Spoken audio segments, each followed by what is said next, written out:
If you're anything like me, all you want in life, really, ultimately, is good health, a long life, healthy life, and you also want that for your family and for your loved ones. More and more, we're realizing as we all go down this road together on this nutrition and health optimization journey together, that diet, your diet, plays a central role. In fact, your diet is the bedrock. It's the very foundation that all of your health is built on.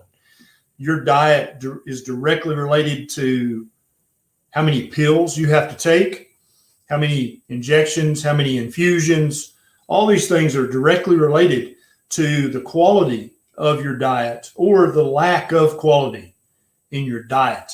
I've got a special guest who's joining me today. Hopefully you've already heard of this guy. I'm sure you have. He is all about the proper human diet. He's all about what should humans eat for optimal nutrition. And I got Dr. Paul Saladino, board certified psychiatrist, and absolute wealth of information about eating meat. Should humans do it? If so, how much? If so, how often? Should you only eat meat? Should you add other things in? We're going to talk about all those things today. Tell me in the comments where you're watching from, what city, what state, what country, where are you at in the world right now? What time is it where you're at? I wonder who's the furthest away watching right now. Let me see if I can grab Dr. Saladino. There he is. Hey, my man, how are you? Dr. Paul Saladino, welcome back. You and I have had several chats here and on Facebook. We're live on Facebook and YouTube right now. And I'm hoping that we're going to have a ton of questions and comments because definitely, we've got things to add to the conversation. But I really feel like a lot of times a well-asked question that's succinct and pithy, yet meaningful, we can use that question to help hundreds of other people, including the question asker. So don't be shy. If you've got a question, put it in the comments. They fly by. We've already got 900 people watching, so the comments are going to go crazy. So if we don't answer your question, every 3 minutes, just copy your question and paste it back in the comments. And that way it'll keep scrolling by, okay? Don't put it in every 10 seconds. Put it in every 3 minutes. And that way we'll have a better chance of seeing it. Doc, what have you been up to? Since we last talked, I got board certified in nutrition. I know you and I were talking about that. So I now can say that I'm double board certified, but I think that there's so much confusion about who can talk about what that I wanted to get board certified in nutrition so that people would know that I'd done my due diligence and had done the studying and had passed the board exams to be able to talk about this stuff. I've been thinking a lot about human nutrition. And again, like you said, eloquently, how do we just kick a lot of butt and live very well throughout our life? I love this saying, I want to die young, as old as possible. I think that's what we're all trying to figure out, how to help ourselves, our families, our children, their children, really live the best life that we can. And that's what everybody's trying to do. We're just trying to ask these questions around what is the optimal human diet? And I've been thinking about that. That's what I love thinking about most days. And so we can get into whatever you'd like to talk about, whatever your audience would like to talk about. I've been thinking a lot about linoleic acid recently. If people follow me on social media, I've been really puzzling over this question. What is it? If there's one thing, is there one thing? Is there one thing that we are doing most evolutionarily discordantly? Is there one thing that we are doing very differently than our ancestors that is really triggering all of this metabolic disease? Yep. Because what I keep coming back to, Ken, and this is so interesting, is that metabolic health is really tied to everything. And this wasn't taught to me in medical school. I don't know if you got taught this in medical school, but did you know that there are more and more articles now showing that metformin is effective for autoimmune disease? And I'm not saying that we should be using metformin to treat autoimmune disease. Isn't that a fascinating piece of information that we can use a drug that affects metabolic sensitivity or metabolic health in some ways? We can talk about the mechanism of metformin, but it affects insulin sensitivity. It changes the way our mitochondria work, and it improves autoimmune disease. Isn't that fascinating? And so as I'm trying to put the pieces together in my mind, it's more and more fascinating. And what I've learned is that insulin resistance, metabolic dysfunction affects every single cell in our body.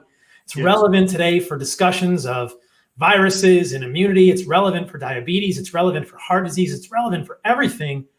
When we are metabolically disordered, our immune system isn't going to work well.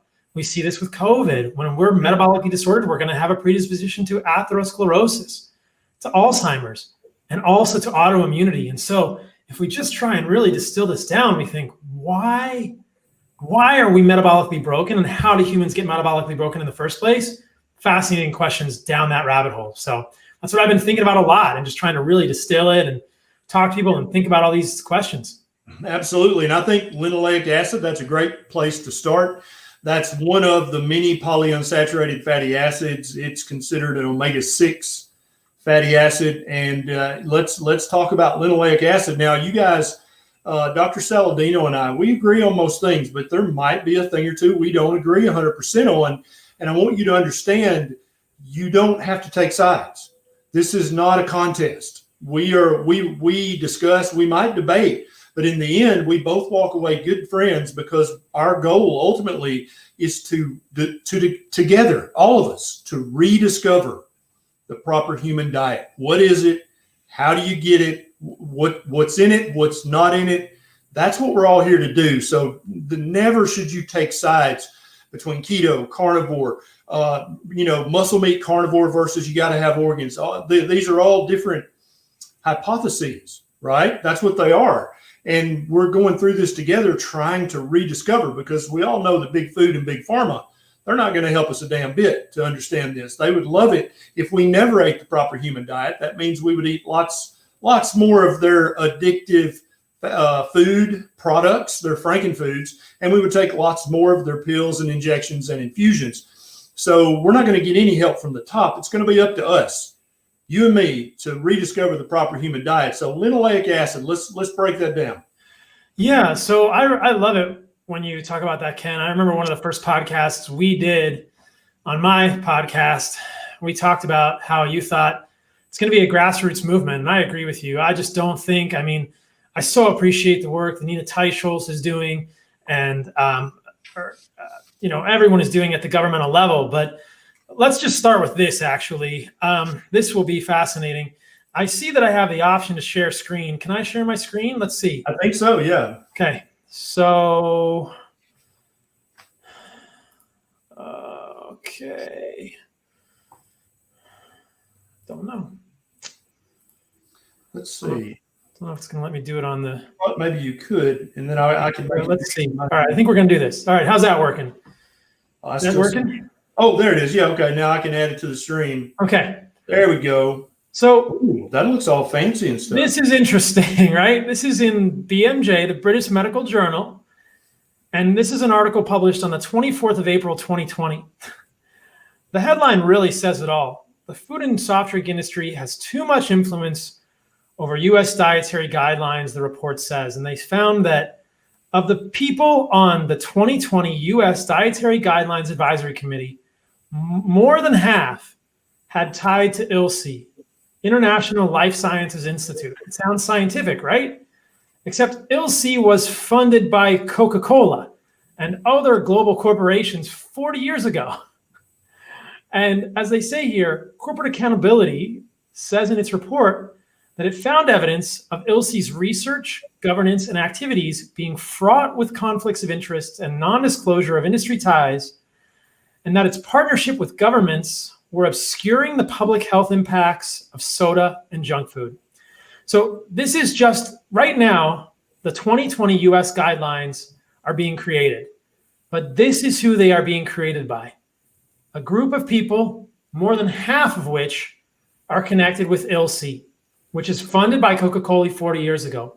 So to your point, if we think the government is going to do this for us, we're really kidding ourselves. We're not. It's going to have to come from us, and we are going to have to figure this out.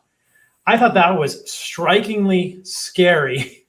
Yep. There was a group trying to downplay the effects of processed foods and soda in the human diet. So with that in mind, if we are, as grassroots people, physicians, lay people, engineers, scientists, parents, sons, daughters, trying to understand how humans are supposed to eat. Let's just look at a few trends. I think that the most striking trend, as something you've talked about a lot, which is the diabetes trend. There's no question that we are getting fatter and sicker in this country. That is not debatable. Rates of obesity and overweight are now over 70% in this country. Over 40% are obese. If you're obese and overweight, it's over 70%. Diabetes rates, I think, are upwards of 30 or 35%. That's just formally diagnosed diabetes. So point number one, we are sick as stuff. We are sick as heck right now. We are SOS. We are so sick as a people. And just at a population sort of epidemiologic level, that sickness has increased greatly in the last 100 years. So as detectives, we can start there and say something is making us sick, or some things compounded are making us sick.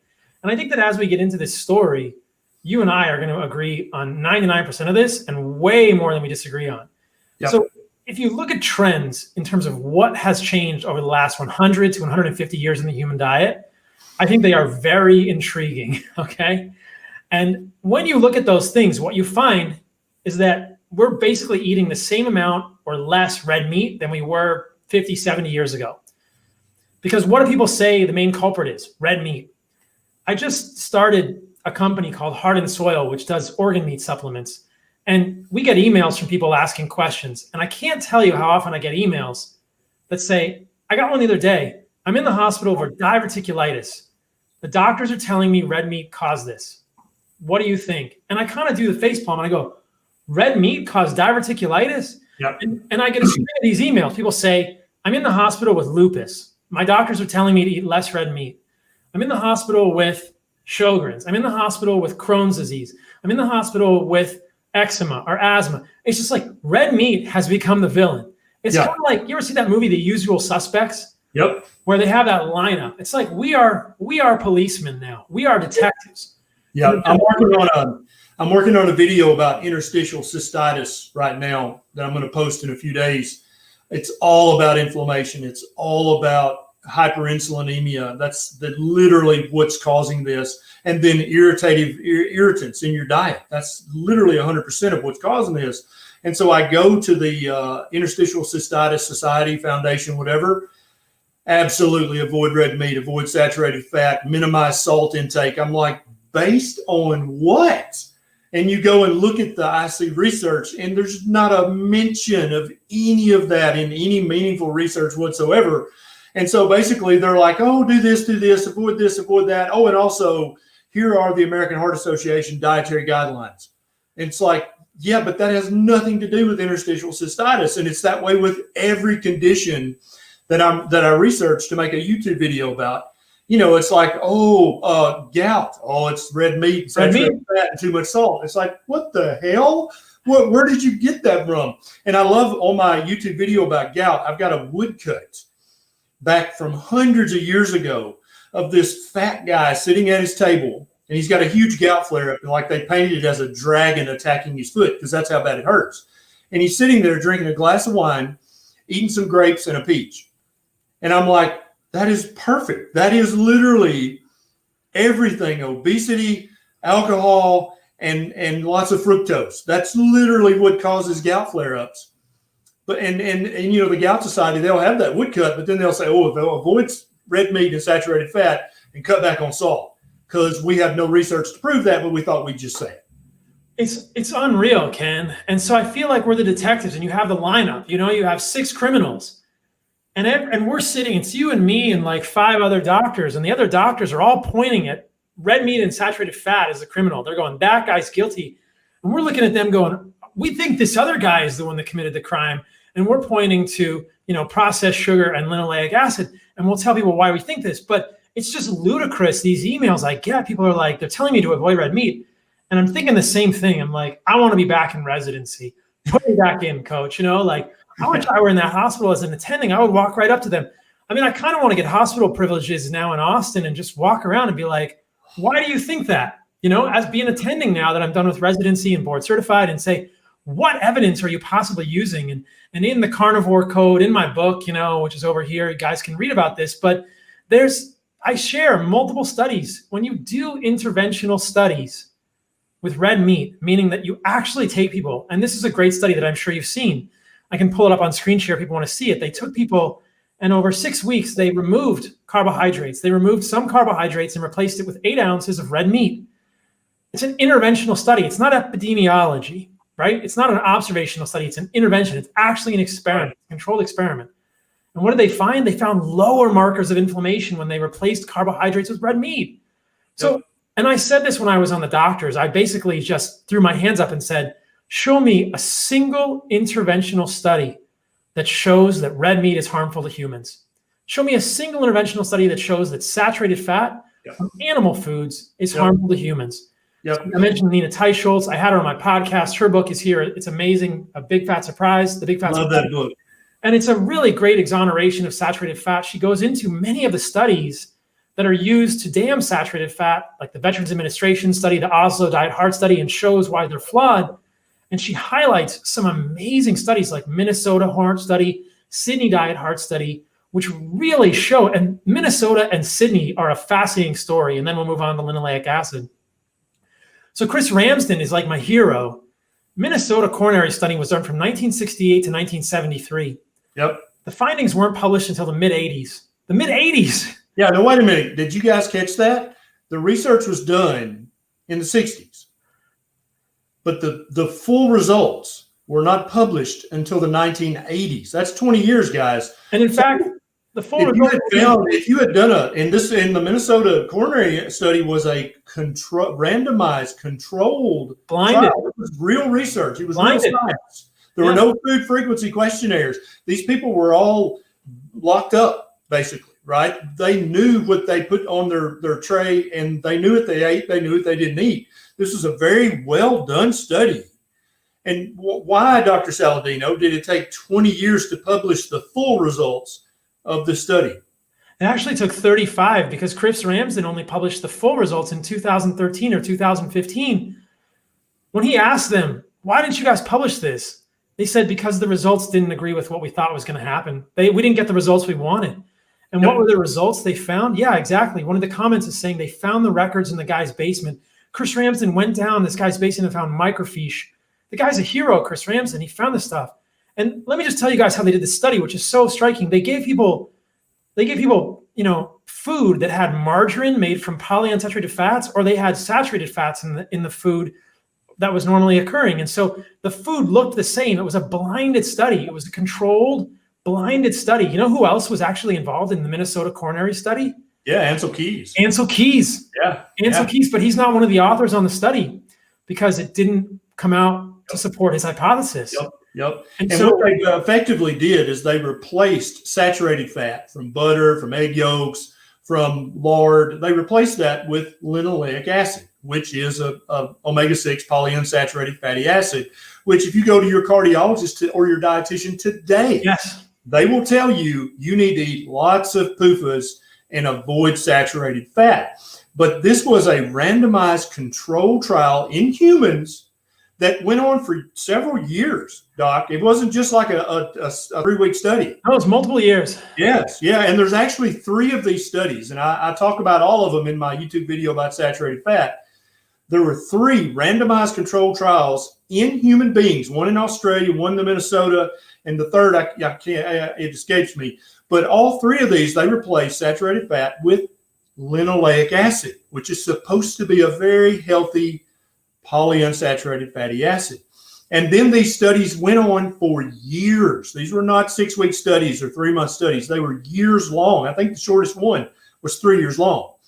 And at the end of the study, when they crunched all their numbers, and back then, when I say crunch their numbers, I mean they literally sat down with a pencil and crunched the numbers because there were no computers, right? They found out that the people who ate saturated fats actually lived longer, had fewer coronary events, had less coronary artery calcification, had less cancer, had less all-cause mortality, which means they died less if they were eating saturated fat versus polyunsaturated fat, the linoleic acid. And so again, let me repeat this because it's very important. These were randomized controlled trials in humans that went on for years, and they had like thousands of subjects in a couple of them, and they were huge studies. and were very well done studies. And they absolutely proved that linoleic acid is dangerous for human beings, and you should avoid it. 8,000 people in the Minnesota coronary study, I think 3,000 to 4,000 in Sydney, the same results. And if you look at the studies that are leveled by people on the other side, like the VA, the LA VA veteran study, this is what's so crazy about scientific research. The control group that didn't, so the group that got more saturated fat in the LA veteran study had twice as many smokers. And in Oslo, the control group got a margarine with saturated fat in it that was made from trans fats. And so it's just like, wait a minute, but these are the studies that the proponents of polyunsaturated fats will levy against Minnesota and Sydney. And you say, wait, what is going on here? But you know what, Ken, you're absolutely right. The reason that saturated fat is having such a troublesome time being exonerated is because of the LDL hypothesis. And this really, really hard, ensconced notion in our brains that anything that we do in our diet that raises LDL is bad for humans. But I'm sure you saw this study in the Journal of the American College of Cardiology in June of 2020. There was a consensus statement, and I can pull it up. It was amazing. They said the cardiologist that wrote this study in the preeminent, if not one of the preeminent cardiology journals, said, we don't understand why saturated fat is still vilified. It's clearly been shown to not be harmful to humans. We don't understand this. Their language was like, despite a mountain of evidence to the contrary, saturated fat continues to be associated with problems. And the funny thing about that article was that they just couldn't rectify the cognitive dissonance. They said, well, we still know it raises LDL, so we don't know about that, but it's clearly not been shown to be harmful to humans. This is in the Journal of the American College of Cardiology in June of 2020. And I want to ask everybody that watches this video or is watching it now, how many news stories did you hear about that landmark decision opinion paper in the Journal of the American College of Cardiology in 2020, exonerating saturated fat? There wasn't any new research. They were re-examining the research and saying, saturated fat is not bad for humans. Yep. You know what I've found over and over? And this is just so simple, it's beautiful. If we can understand what humans have done for 4 million years of human evolution, in the carnivore code, I talk a lot about these kind of ancestral anthropologic findings, where we've come from as humans. If we do things that are similar to what our ancestors did 50 or 100,000 years ago, we really thrive. Our genetics haven't changed that much. Right. I don't think that changed at all in the last 10,000 years. I don't think that changed a bit. But our diet certainly has changed, starting about 12 to 15,000 years ago. Yes. Our diet changed markedly. And I'm so glad you brought up the past, because a lot of people think that, that's just Dr. Saladino's opinion, Dr. Berry's opinion. But Saladino's a lot like me. He doesn't just keep his nose down in his trench. He loves to look up and look over at his neighbor's work, because once you graduate, it's an open book test. We get to look at everything. And that's why I've got multiple textbooks back here about paleoanthropology. Those are my favorites. Paleoanthropology. That is so important. And it's a known fact in paleoanthropological circles that human beings have eaten as much fatty meat as they could get their hands on for hundreds of thousands of years. That is the food that we went for. That's the food we would risk our life for. Meat and organs too, right? So if our optimal diet was just eating plants, why in the world would we make spears and arrows and big rocks and chase down these 2-ton animals and kill them? If plants are the most optimal diet for human beings, we would have never done that. That would be foolish to do that. And but plants we did it routinely, and we can look at the stable isotope analysis of bones, of teeth. If there's a little bit of cartilage or connective tissue left, we can look at that. Whether the person died 1,000 years ago or 500,000 years ago, we can look at that information, and we can tell from the carbon and the nitrogen and the strontium, we can tell very, very easily how much meat they ate. And it was as much as they could get their hands on, just to sum it up. And then organs too, right? So I think that if we look at the way indigenous people consume meat, if we look at anthropologic reports, if we look at whether it's, George Mann's research with the Maasai, whether it's people looking at the Tukasinta or the Tokelau Islanders or the Katavans or the Hadza or the Ikung or the San or any of these groups, what we find is that they treasure the organ meats. And so liver and heart and kidney and spleen, and Vilhjalmur Stephenson with the Inuit. I mean, he said they used to give the kids kidney like it was candy. And There's a quote from Weston Price that I talk about in the book, and that we talk about, on the Heart and Soil website. Just Weston Price found that in the Nuer tribe in Africa, they treated liver as sacred. It couldn't be touched by human hands. And so the organ meats were so crucial for humans. It's so important that we get these in our diet too.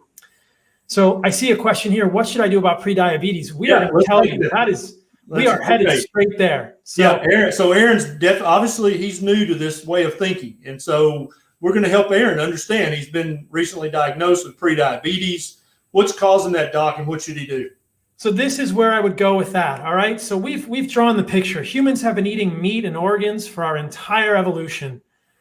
What is new about what we've done in the last 12,000 years, but even different than that? Let's just think about the last 100 years. In my opinion, and I'll be curious to get your take on this, the single biggest change that we've made in the last 100 years is this, and I'll show you, is this. So can you pull this one up? There you go. So look at the increase in adipose tissue linoleic acid of U.S. adults in the last half century. This is the last 50 years. Over the last half century in the United States, dietary linoleic acid intake has greatly increased as dietary fat sources have shifted toward polyunsaturated seed oils, such as soybean oil, corn oil, canola oil, peanuts, soy, safflower, sunflower. Our results indicate that adipose tissue linoleic acid has increased 136% over the last half century, and that this increase is highly correlated with an increase in the dietary linoleic acid intake over the same period of time. Yeah. So and I think it's really important, Doc, to make this very clear. A lot of people think, if I cook in canola oil, that's very high in omega-6 polyunsaturated fatty acids. But I'm just going to burn that off. But people need to understand very specifically, these fats get incorporated into the tissues of your body. It's just like the video I just made about the non-nutrient amino acids. They actually get incorporated into your proteins and change the shape of your proteins. So when you're eating a diet that's high in omega-6 polyunsaturated fatty acids, that's actually getting incorporated into the cells of your body. Every cell in your body has a cell membrane, right? We don't have cell walls because we're not plants, but every cell has a cell membrane that is a phospholipid bilayer. Phospholipid, right? And when you're eating a high percentage of the wrong fats, those fats actually become part of your cell membranes. And I think on Twitter, I've been having a lot of big fights with vegans lately. And I said, has anybody noticed that since they've been fatty meat, heavy keto, or carnivore, that they can stay in the sun longer without burning? And hundreds and hundreds and hundreds of people would say, yes, yes, yes. I can stay 3 times, 5 times. I can stay all day. And then a vegan would pop up and say, this is stupid, right? And then another 100 comments like, yes, I can never stay out in the sun. I was allergic to the sun, whatever. But I don't know if we even know this for a fact yet, Doc, but I think it's because when you're eating a carnivore diet, your intake of the omega-6 polyunsaturated fatty acids is so much lower, and you're eating so many other good healthy fats that you're actually making your cell membranes out of the proper fats. What do you think about that? So humans are monogastric animals, and this is a really important distinction. Ruminants like cows and deer and sheep have this very interesting biochemical ability to take polyunsaturated fats in their diet and turn them into saturated fats. When humans or chickens or turkey or pork eat polyunsaturated fats, we store it. We can't turn it into saturated fat. And if you look at the way our body makes fats, we make saturated fat, and then we use an enzyme called SCD1, stearoyl-CoA desaturase 1, to turn stearic acid, or generally palmitic acid, into palmitoleic acid, which is a monounsaturated fat. So our fat is mostly composed of saturated fat and monounsaturated fat. A ruminant's fat is mostly composed of saturated fat and monounsaturated fat. It's about 50-50 depending on the type of ruminant fat you are eating. And we'll get into different types of saturated fat in tissues because I think they're very interesting from a signaling perspective as well. But if you eat a lot of polyunsaturated fat, you can enrich your fat, like that first paper I showed, with polyunsaturated fat. Yep. And it's even been shown it gets into a breastfeeding mother's breast milk. Yep. Even been shown. And so you actually, before a baby ever takes their first bite of food, they're already getting too many omega-6 fatty acids from their mother's breast milk if she's eating an improper diet. I had a conversation with my friend Tommy Wood, who's a neonatologist at the University of Washington recently, and he's really interested in this issue because I can show you a paper in babies. When they get too much linoleic acid in breast milk, it prevents the proper accumulation of DHA and arachidonic acid in their brain.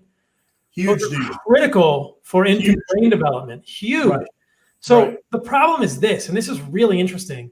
If you look at how much linoleic acid is in mainstream formula, it's way too high.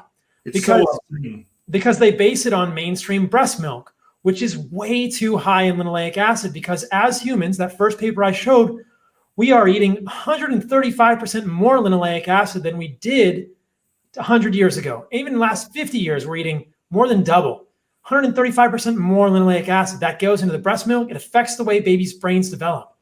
It also gets stuck in our cell membranes, every cell in your body, immune cells, liver cells, muscle cells, fat cells. We're going to talk a lot about fat cells because I have this very interesting way of thinking about insulin resistance and metabolic dysfunction that starts with our visceral adipose tissue. But I want to talk about what you were alluding to.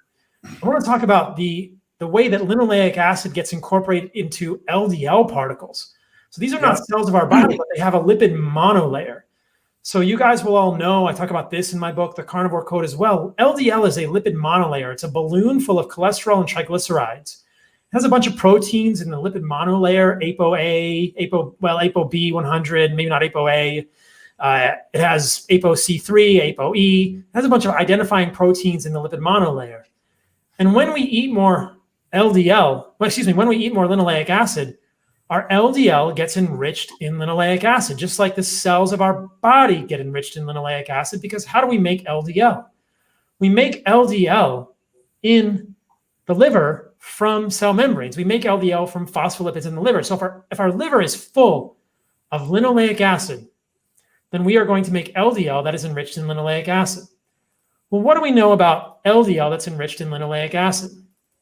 How about this? A strong increase in hydroxy fatty acids. Can you see this? Yep, there we go.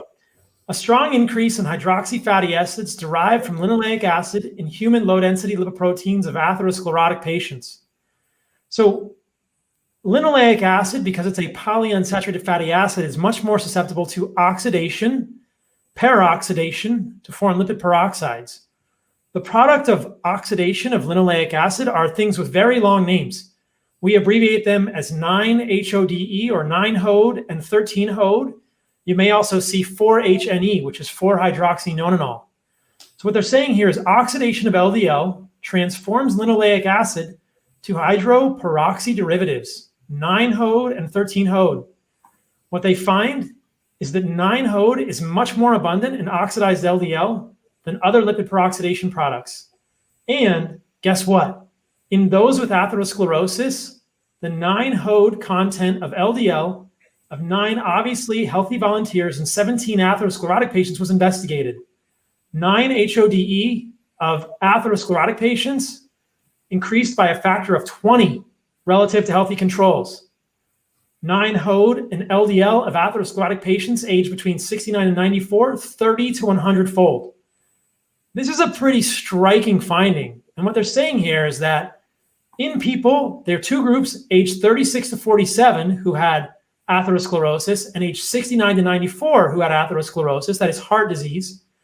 When people had that, their LDL was between 30 and 100 times more enriched with products of lipid peroxidation related to linoleic acid.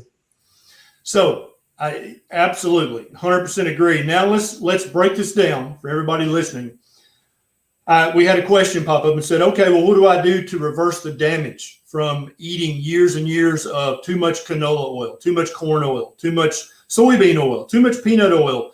All of these are super high in the omega-6 fatty acids, right? And the average American eats a ratio of for omega-6 to omega-3 anywhere from 20 to 1 up to 50 to 1. way too much omega-6 polyunsaturated fatty acids, and they're found in vegetable oils. So now that our watcher I was like, oh my God, so I need to avoid vegetable oils? Okay. So what would they do to start to reverse the damage that had been caused by eating canola oil and soybean oil for the last 30 years? Where do they start? So the first thing you do is you eliminate these oils religiously. Corn, canola, safflower, sunflower, vegetable oils go out without fail. Even olive and avocado oil are dangerous because they are cut with vegetable oil 80% of the time. Yeah, that made me so sad when I saw that. I can't believe that. I hope everybody following a ketogenic diet is aware that very often what you think is olive oil has been cut with canola. What you think is avocado oil has been cut with canola oil. And so even if you're trying to do the right thing and spending extra money to try to do the right thing, they're still screwing you by putting cheap canola oil in the olive oil and in the avocado oil. And there's literally no way that you can tell unless you spend $900 and send a sample to some biochemical lab somewhere and have them analyze it. You can't tell. But it's rife. It's everywhere. Everybody's doing it. And I don't even know if there is a brand that we could consider 100% safe from adulteration. I don't know.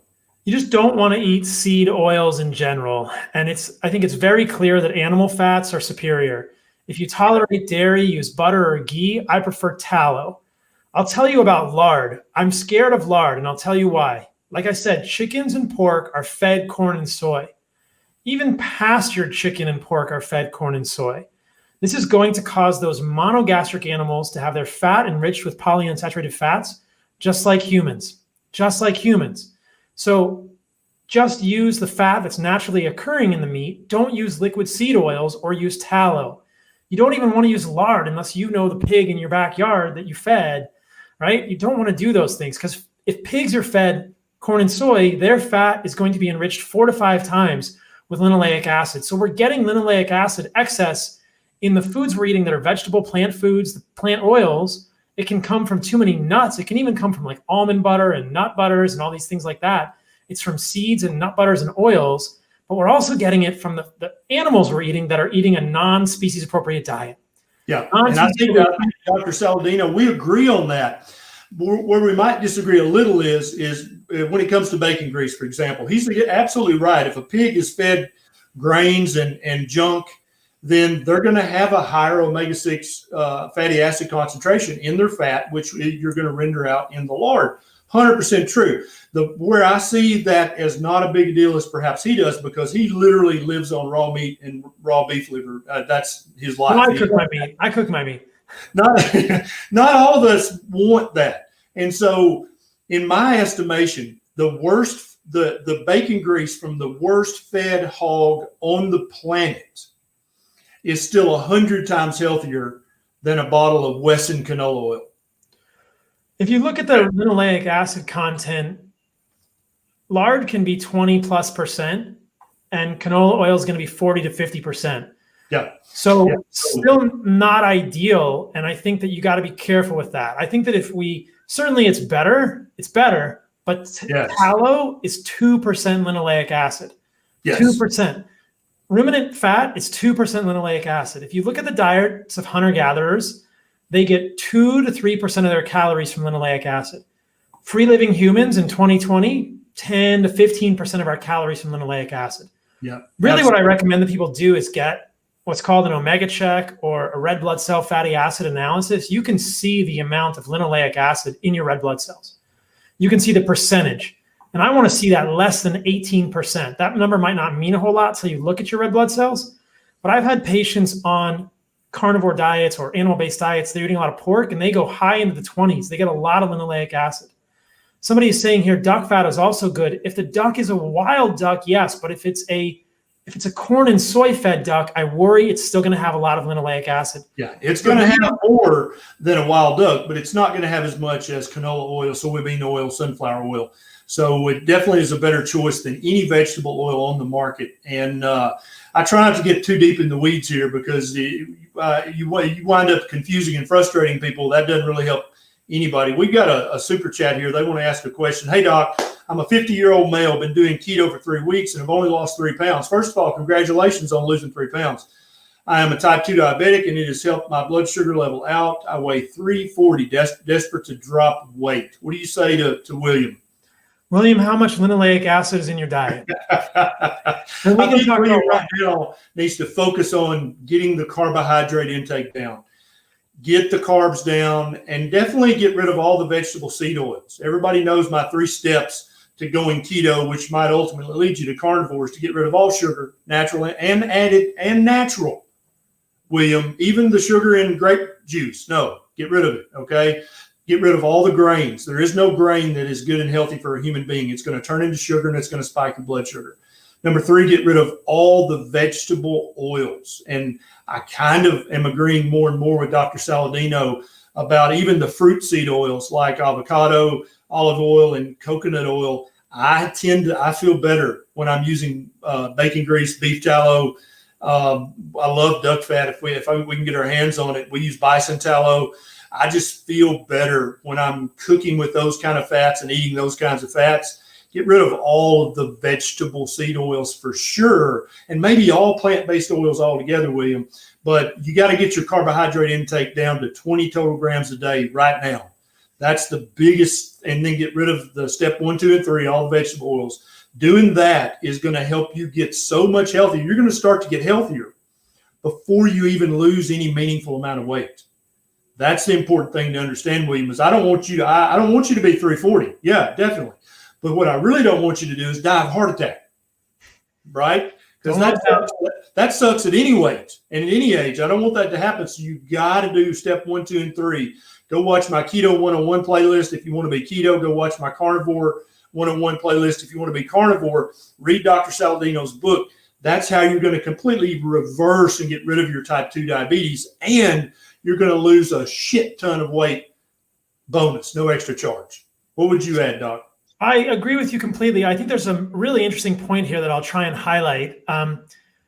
In the setting of metabolic dysfunction, carbohydrates fan the flames like crazy. And we can talk about why. And this is so interesting. And I think this is one of the reasons that ketogenic diets work so well when people are really metabolically sick. And we can get into this. I don't want to make it too complex for people, but this is what I think happens. And one of the other reasons that linoleic acid is so hard for humans is that polyunsaturated fats in our bloodstream actually serve as signaling molecules. They are lipokines. They are signaling molecules. They're like hormones. And they tell our fat to grow. They especially tell our belly fat inside of the peritoneum, which is called visceral fat, to grow. One of the things we know, and this is fascinating, is that insulin resistance can be caused instantly by an excess in free fatty acids being emitted or released from the visceral adipose tissue. We see this VAT, this adipose tissue within the peritoneum, huge in people with insulin resistance. So this gentleman just asked, what should I do? I would say, number 1, know what your linoleic acid level is at a baseline in your red blood cells. Get your visceral adipose tissue checked. I bet they're both too high. Why is your visceral adipose tissue too high? I believe it's because of excess linoleic acid giving that signal to that visceral adipose tissue to grow. Once the visceral adipose tissue is broken, you add carbohydrates and the fire just goes absolutely crazy. Because what do we know about carbohydrates and insulin signaling? If insulin signaling is broken and you add carbohydrates to the equation, you're going to get the biggest insulin spike you can. Now, I think Dr. Berry and I will agree on this, but I'll offer this and you can reply if you like. I think that some insulin signaling is okay for humans and is healthy. We need insulin to be healthy humans. Definitely. And I think that in the setting of metabolic health, a lot of people can eat carbohydrates and are not going to have problems. I've experienced this. I've seen it in my clients and patients. There are many indigenous groups that do not have issues with carbohydrates.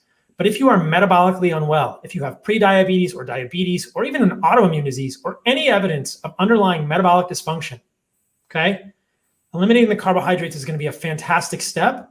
And please consider the fact that there is a second step or an equally important first step, which is understanding that linoleic acid is also driving this metabolic dysfunction and the carbohydrates are adding fuel to the fire.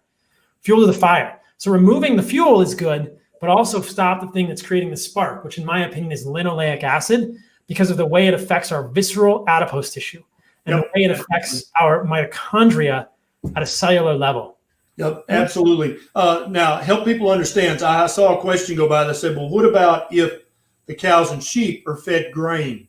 Explain again why the ruminants are able to magically turn that into actually healthy fat.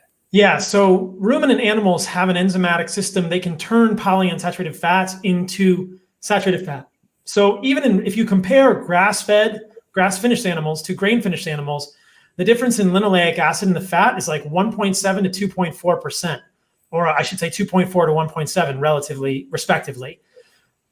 I'm not an advocate for grain-finished meat. If it's all you can get, it's way better than nothing, okay? Yep. Definitely grass-fed, grass-finished is better. Regenerative is a huge thing. I talk about that in my book. That's what we're all about at Heart and Soil. We really only source the organ meats from regenerative farms. I really believe in regenerative agriculture deeply, but don't let your inability to get regenerative meat prevent you from eating good red meat in general. That's what I would say. But there's so many affordable ways to get red meat now. You can get grass-fed, grass-finished ground beef, grass-fed, grass-finished stew meat. A lot of people will say, your diet is $50 a steak. I eat $8 a pound stew meat.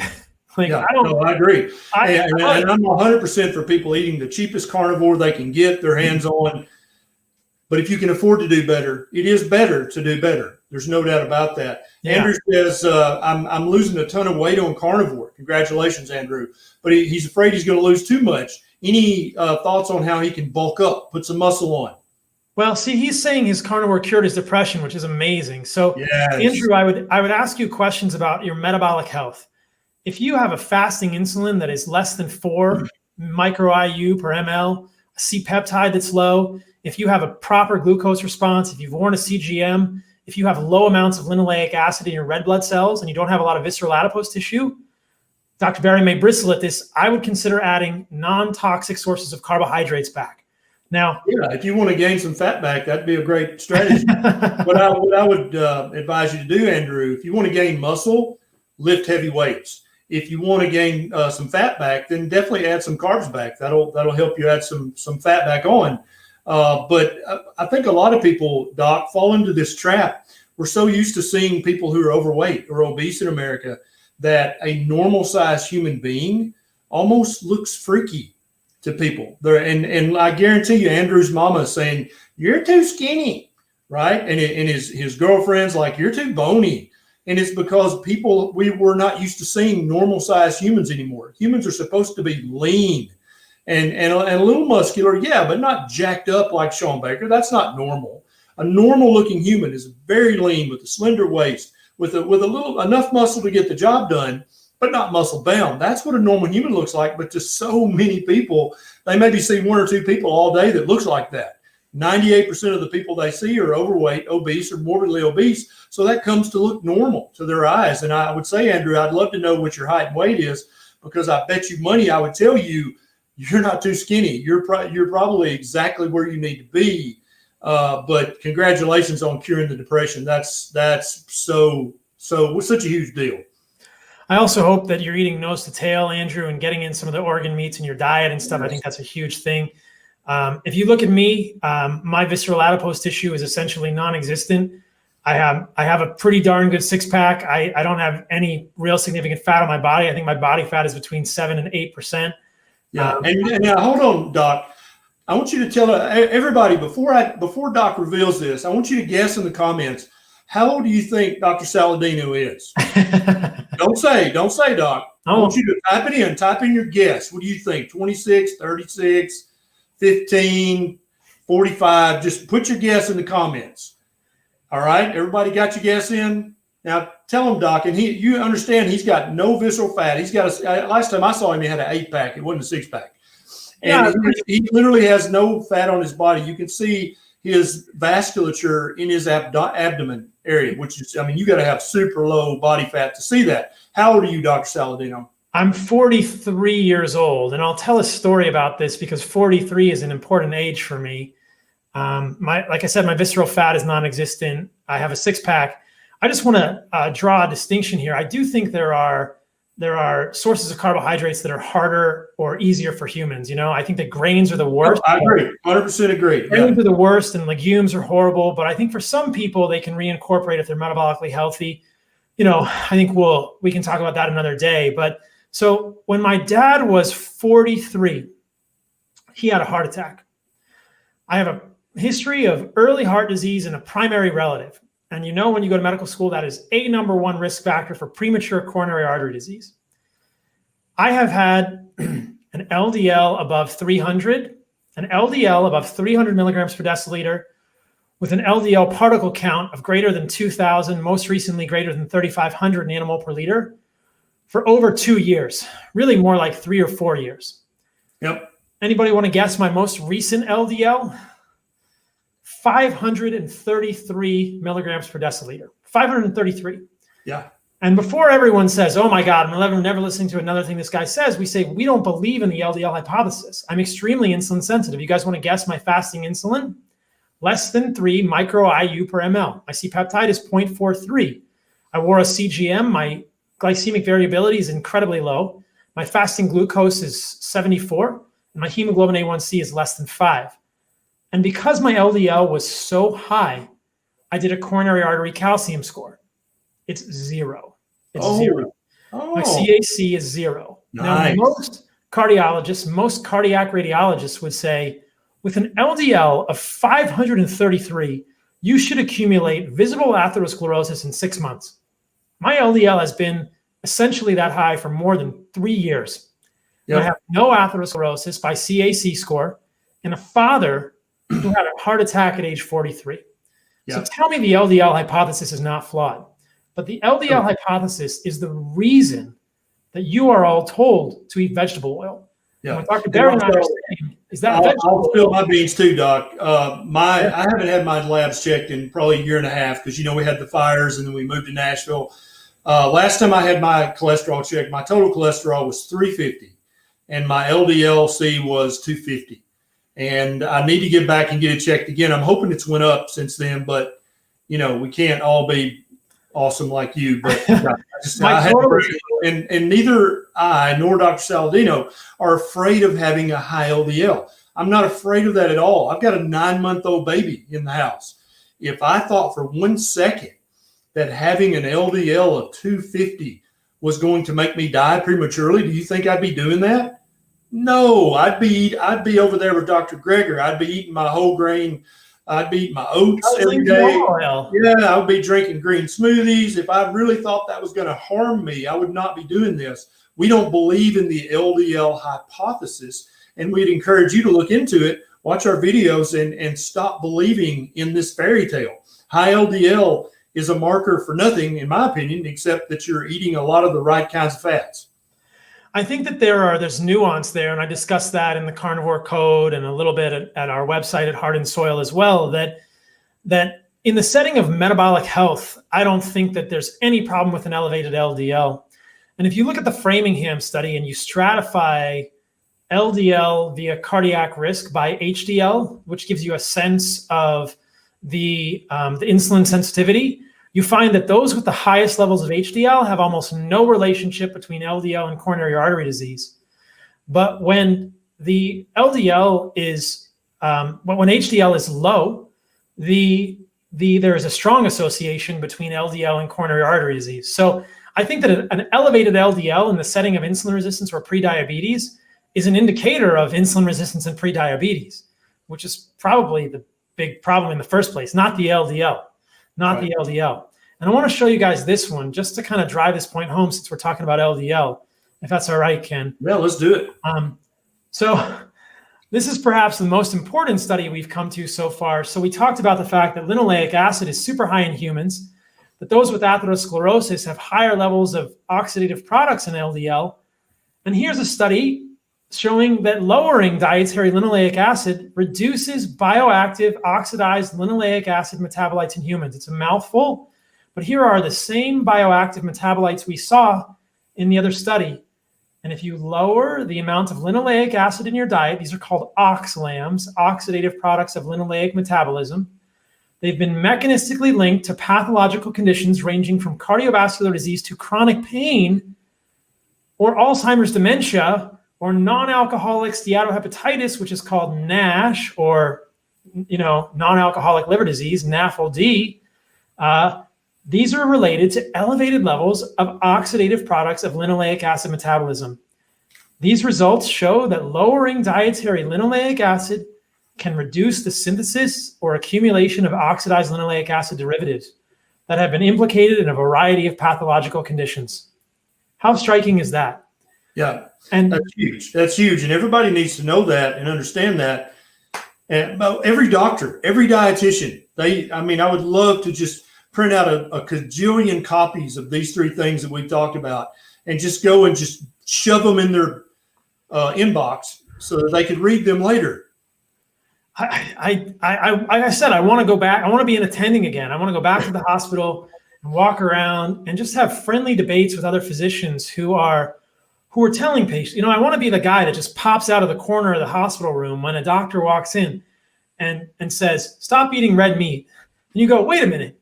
Why are you telling them to stop eating red meat? Do you think saturated fat is bad for you? What are they going to eat in place of the red meat? Right. As we talked about, what do people eat in place of red meat and animal fat? Processed carbohydrates and vegetable oils. That is, in my opinion, I believe your opinion as well, the single greatest evolutionary inconsistency in the last 100 years. And that is the reason we are sick. And it's really as simple as that, you guys. If you change those two things, you will thrive. I think that if you eat an animal-based diet that includes lots of organs, nose to tail, and you change those two things, you will have the nutrients your body needs to thrive. You'll feel good. You'll look good. And you'll be around to see your kids, grandkids, do really cool things. Totally agree. Totally agree. Now, Celia's got this question, and I find this question, this style of question, I see it all the time. What can I add to my diet to help? And Celia, I like cod liver oil. I think it's good stuff. But my question would be, Celia, what do I need to subtract from my diet? Because if you're living on a diet of whole wheat bread and canola oil and using margarine, then you can drink cod liver oil about a gallon, and it's gonna help a little, but it's not gonna erase the root problems that you've got in your diet. You've got to remove all the crap out of your diet that shouldn't be there. Okay, and then if you want to replace that stuff with some cod liver, which I freaking love. Cod liver oil is not that bad. I actually kind of like it. I have a bottle in the fridge door, and I'll just go by and take a swig of it every now and then. But just adding things, adding a supplement, even if you're eating the standard American diet and you add Dr. Saladino's organ supplement, that's going to help a little bit. But it's going to be a 1% improvement or a 2% improvement. Not that his product's bad. I think it's great. But my point is you've got to subtract the crap. Then you add back in the good foods. Then if you want to add some supplements, then if you want to add some cod liver, yeah, go ahead. But before you start adding supplements and adding things, subtract all the junk out of your diet. That's the most important step, is to get rid of the junk and then start to replace it with real human foods, which is what Dr. Saladino and I espouse all the time. And I totally agree with you. I think you get rid of the junk and then you eat real food, which is why we're kind of proud to make a supplement that is actually real food. So, yeah, here's a great question. Great question right here. What effect does carnivore diet have on the microbiome? And I've been looking at this quite a bit lately, and I know you stay all over this. So what do you think about that? So I just got my results back from Longevity, and I have a diversity score of 94, meaning my microbiome has a higher alpha diversity than 94% of people. Yep. And the alpha diversity isn't the greatest, measure, but if you ask any gastroenterologist, like, what is the measure of gut health? They're going to say alpha diversity. Yep. We don't know. Like the gut microbiome is malleable. We don't understand all of these ecological niches that different parts of the gut microbiome can occupy. Yep. But I think that the effects of the gut microbiome of a carnivore diet are fantastic. Yeah, systematically. Look at how many thousands of people improve gas, bloating, constipation, IBS. This is somewhere I've actually changed my opinion on this, Doc. Back when I first was beginning this journey, I was a huge proponent of probiotics, right? And I thought that makes a lot of sense, right? Put the good bacteria in. But it turns out that I was wrong about that. 99.999% of those get chewed up in the stomach acid. Even if they do make it to the colon, they almost never colonize. And so probiotics, except in a few key circumstances, are probably a waste of money. But Jad, what we've both seen, every carnivore who has their microbiome diversity checked, their microbiome is more diverse, which is currently, that's the state of the art thinking, is that the more diverse your gut bacteria is, the better. Every carnivore I've ever had, I've never seen one under 94% ever. That's the lowest I've ever heard for a carnivore. It's now, I'm the lowest. I mean, literally, I've seen 95, 97, 98. All carnivores have the most diverse gut microbiome, and they blow vegans out of the water. Poor vegans and their poor starving gut bacteria. But yeah, that's what I've noticed for the microbiome. And so I don't think you need to, again, you don't need to add probiotics. When you remove the junk from your diet and you add the meat back in, your gut bacteria just goes back to the way it was wanting to be the whole time. It just happens. You don't have to add an expensive product in the mix. What do you think, Doc? No, I think that you're right. And I think that in the book, I talk about animal fiber, which is really collagen. And there's good evidence that collagen and collagenous proteins, I make bone broth every day. The ultimate prebiotic. Yeah, they can be used like animal fiber, quote, collagen from animals like tendons. I don't know if you guys have ever eaten tendons. I love tendons. They're really chewy until you put them in the crock pot, and then they're freaking delicious. Like the connective tissue, the glycine-rich connective tissue is critical. We know there's a methionine-glycine balance. And when you give your body connective tissue, it absolutely will just, the microbiome flourishes. People aren't really hip to this. I mean, maybe there's a benefit to fiber in some people, plant fiber, but I think for most people, it just causes major, major problems. But I would agree. I think that what I was just saying earlier is that I think you cut out the junk and you eat real food. And that's why the organ supplements, like we're making it Heart and Soil, are great, because they're real organs. They're desiccated organs. It's real food. If you can't get the organ meats, then take the desiccated stuff. If you can get the real stuff, eat that. Yeah, I totally agree. And some people just haven't learned to like liver yet. That's how I always phrase that. Because people will say, I freaking hate liver. And I'm like, no. You just haven't learned yet to like it. It's coming, because I'd much rather you eat real liver. Even chicken liver, pork liver, I would 100% rather you do that than take a liver supplement. Like I know you got yours, Ancestral Supplements has one. I would much rather you eat even the cheapest, nastiest real liver from a ruminant or a domesticated animal. Now, don't be eating polar bear liver, and don't be eating what is that Japanese fish that if you eat too much liver, you'll actually get vitamin A toxic. Yeah, I forget what it is. But don't eat those. But any domesticated animal or any ruminant, you can eat the liver as much as you want, as often as you want. I have searched the literature from top to bottom, and I have not found a single case study from anybody ever developing hypervitaminosis A from chicken liver, beef liver, pork liver, goose liver, duck liver, sheep liver, goat liver, venison liver. Have you ever seen a case study, Doc, of hypervitaminosis A, D, E, or K from eating real liver that's not a damn polar bear liver? I've never seen it. And I actually referenced the polar bear liver study in my book. And some people have suggested maybe it's cadmium toxicity. I don't think we know. If you look at a polar bear's liver, they have, I believe, 100,000 times more vitamin A than a human liver. It's just, right. It's not even in the same ballpark in terms of the amount of vitamin A in a polar bear liver. So it's just a whole different food. And who knows why that is or what happens with that. But I think that many of these animals are just totally fine to eat the livers of at all stages of life. Yeah. Very nutritious too. I mean, so one of the things that I talk about in the book is that there are unique nutrients in the liver that are not found in muscle meat. There's folate, there's choline, there's riboflavin. Where do you get your riboflavin from if you're not eating liver or kidney or heart? Like, you're not going to get enough in the muscle meat.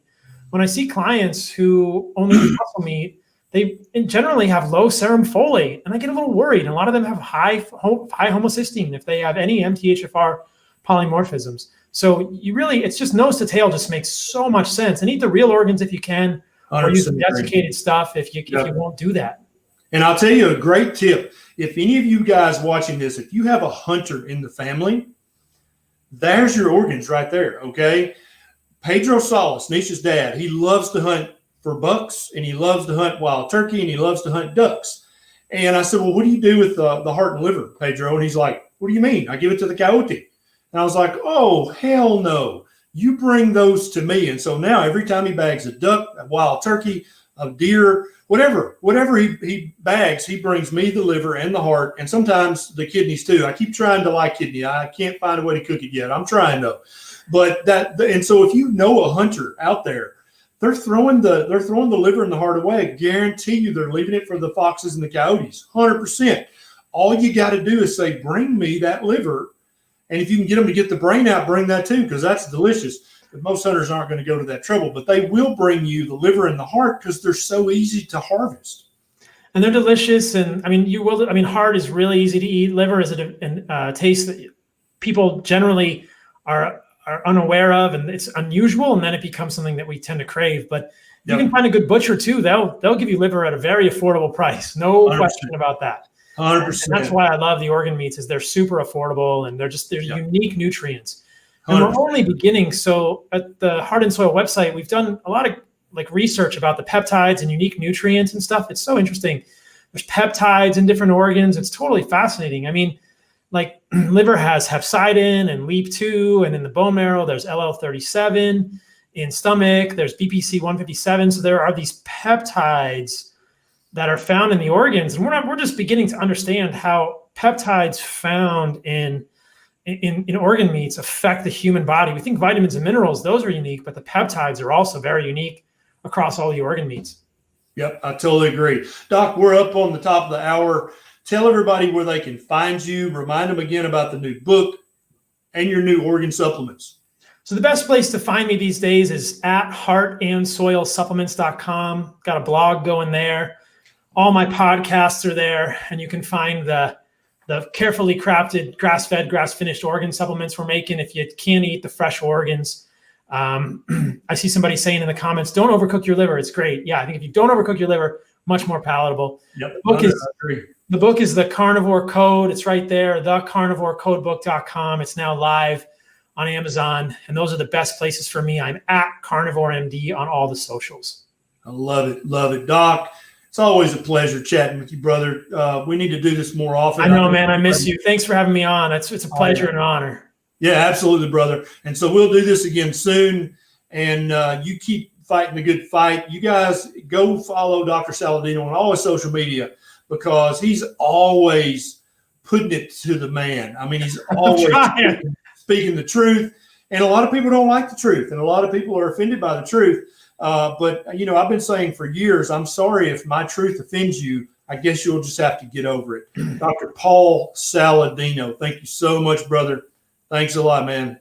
It's my pleasure, man. It's my pleasure. I hope you guys all got some value from this, and it's just good. It's very meaningful for Ken and I to be able to do this work. So thank you all. And, like we said in the beginning at the top of the hour, it's just about helping find that truth so people can be healthy, because that's it. I mean, this is an interesting, wild, beautiful life that we're all leading, and it's only 90 years out of 50 billion in the universe, and that's right. Making as good as possible. And I think we all have this kind of ancestral birthright to radical health, and it's we're forsaking that by not understanding how we're supposed to live. So it's really good work to do. I appreciate it.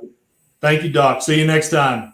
All right, guys, there you have it. Now, this discussion is going to be, you can watch a replay of this on my Facebook page or on my YouTube channel. It'll be saved at both places. And there were 2 or 3 super chats I saw go by that we were not able to get to your question and answer it. So I'm going to try to find you in the comments and answer your question in the comments. So keep checking back in the comments of this video on YouTube if you sent a super chat and didn't get your question answered. Thanks so much for the stars on Facebook. Thanks so much for the super chats. That kind of stuff is what helps us have more time and resources to do these kinds of things, to help you understand what is a proper human diet, what should I eat, and what should I avoid. Thanks so much for joining me. Thanks so much for sharing this on your other social media so that you can help Dr. Saladino and I help even more people. This is Dr. Berry. I'll see you next time.